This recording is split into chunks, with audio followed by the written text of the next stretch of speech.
Chapter 4 The Eviction. Dark clouds began to approach in the sky as the old man continued to retell the story of the fall of mankind. In the far distance, the city of Philadelphia could be seen, a faint silhouette on the horizon.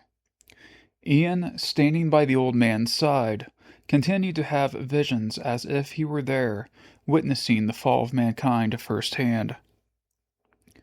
The forbidden fruit sharpened Adam and Eve's senses, and they soon realized that they were naked, the old man said, his voice heavy with the weight of the ancient tale. Eve gasped, her eyes widening in shock. Adam turned to her, alarmed. "What's wrong?" "Gasp!" The old man's eyes were distant, as if he were seeing the events unfold before him. And they sewed fig leaves together, but it wasn't good enough to cover their shame. The fig leaves snagged on a bush and easily tore when Adam tried walking a few steps. Adam face-palmed in frustration. The old man continued. Dawn started to break, and they started to panic. Every morning before the sun rose, Adam would talk face-to-face with God, but he knew he could not stand before him as before in his sinful state. When they heard the sound of Yehovah walking in the garden, they hid among the trees. God's voice echoed through the garden, calling out to Adam, "Where are you?"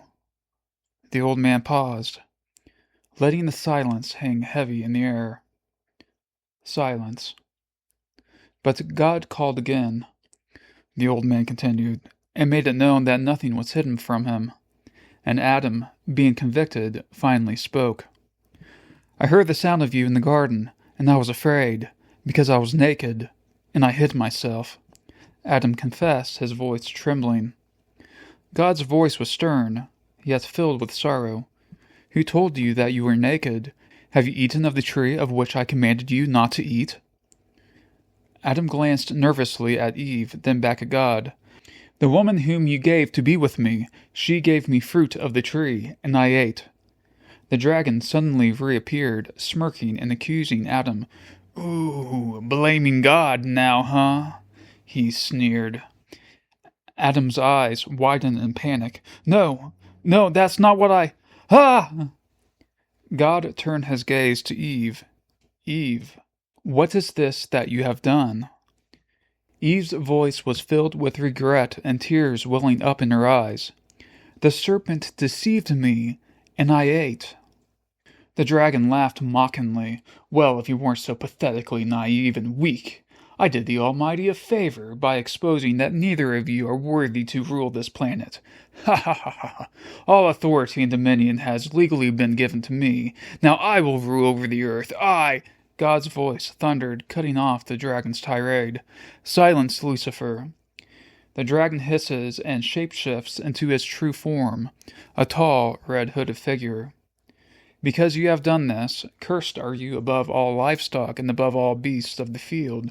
On your belly you shall go, and dust you shall eat all the days of your life. I will put enmity between you and the woman, between your offspring and her offspring. He shall crush your head, and you shall strike his heel." The red-hooded figure transformed back into the dragon. The dragon crawled away on his belly. Turning to Eve, God's voice softened with sorrow. "Eve, I will surely multiply your pain in childbearing. In pain you shall bring forth children.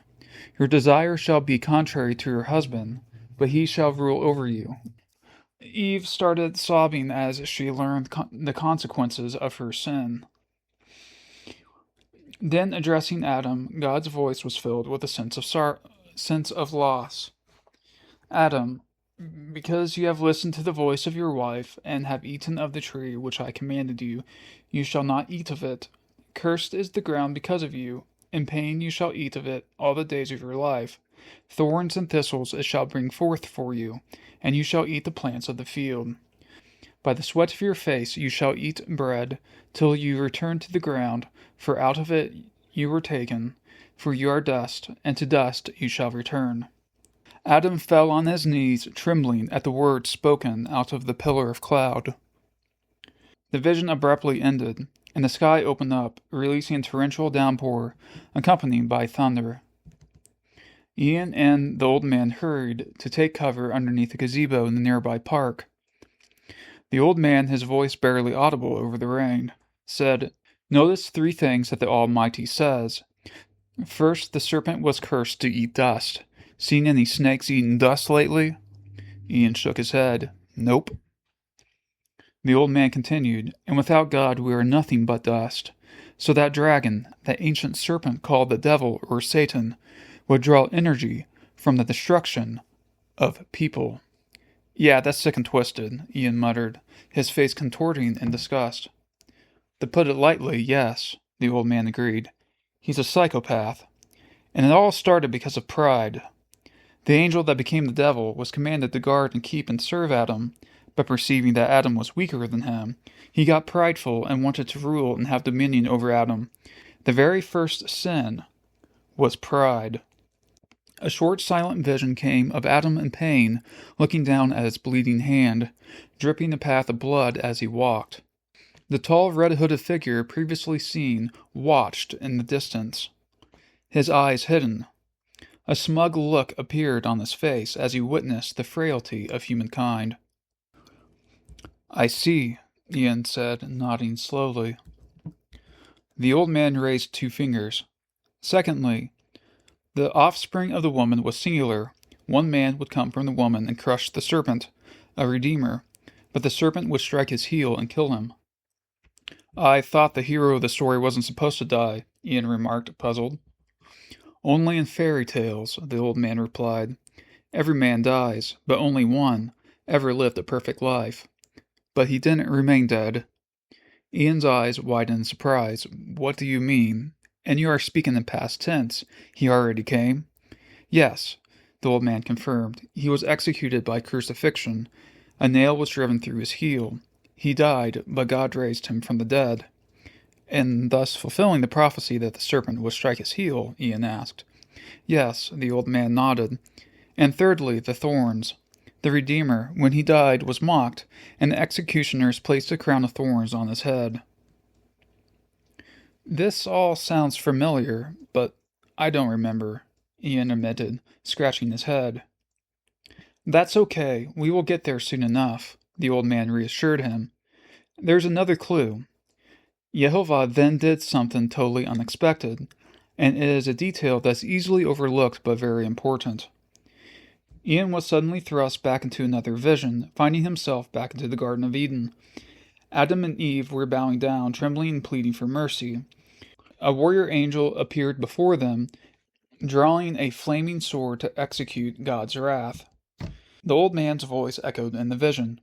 "Though Adam and Eve deserved the death penalty for sinning against a holy God, out of his mercy an innocent lamb was slain instead, and God made for Adam and Eve garments from it and clothed them. The flaming sword cuts the ram in half, and the bones and flesh are consumed by the flames. All that is left of the animal are 2 skins. Adam and Eve are terrified, and bow their faces to the ground and worship." The old man continued, "This was the origin of the sacrificial system in Judaism. The worshipper is reminded of the gravity of his or her sin, and of the mercy of God, and the hope that one day the Redeemer will come, who is called the Lamb of God, and give his life to save humanity from their sin." "Whoa, that's deep. And to be honest, a little over my head," Ian confessed, feeling overwhelmed. "Yes, it's incredibly deep," the old man agreed. God's voice then resounded through the vision.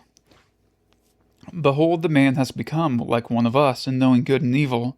Now lest he reach out his hand and take also of the tree of life and eat, and live forever." "Tree of life?" Ian asked, curious. "It was another tree in Eden," the old man explained. "Its leaves could rapidly heal wounds, and its fruit could reverse the effects of aging. If Adam took from that tree, he would never age. We will see this tree appear later in the book." A vision appears of Adam before the fall, with a bleeding hand wrapped in leaves from the tree of life. When the blood-soaked leaves are taken off, the wound on his hand is completely healed, with a patch of baby-soft skin that's a shade lighter in color. Everything on the tree is white, including its leaves and bark. Yeah, if they could never die, then they might think, why do I need God? Ian mused. Exactly. It would have been a living hell, the old man replied.